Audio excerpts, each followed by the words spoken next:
Some cars are born fast, some cars are built loud, and some cars survive an era that tried to kill performance altogether.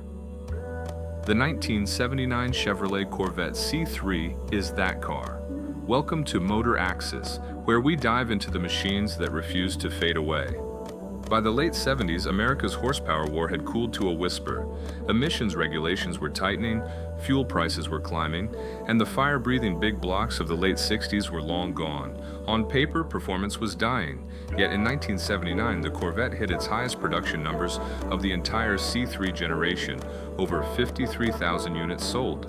That's not just survival, that's dominance. Under the hood sat a 5.7-liter small-block V8. The base L48 made 195 horsepower and 285 pound-feet of torque. The optional L82 bumped that to 225 horsepower. Compared to today's twin-turbo monsters and 700 horsepower super sedans, those numbers sound tame.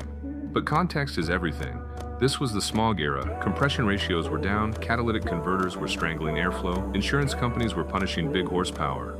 And still, the C3 kept the V8 alive, sending power to the rear wheels through a 4-speed manual or 3-speed automatic. 0 to 60 came in around 7.5 seconds with the L82. Not blistering, but still quick enough to chirp the tires and remind you that torque matters more than spec sheets.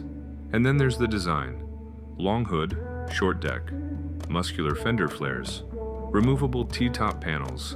The 1979 C3 didn't need outrageous power to feel special. It looked fast standing still. It looked like America.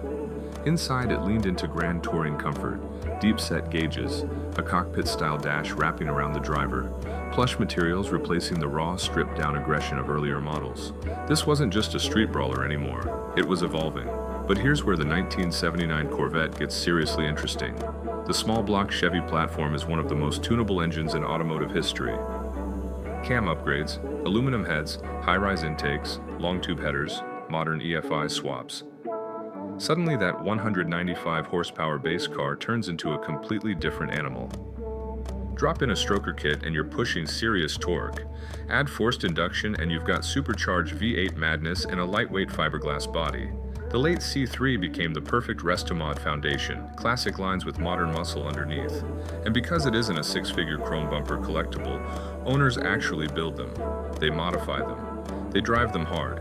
That's why the 1979 C3 is quietly climbing in appreciation today.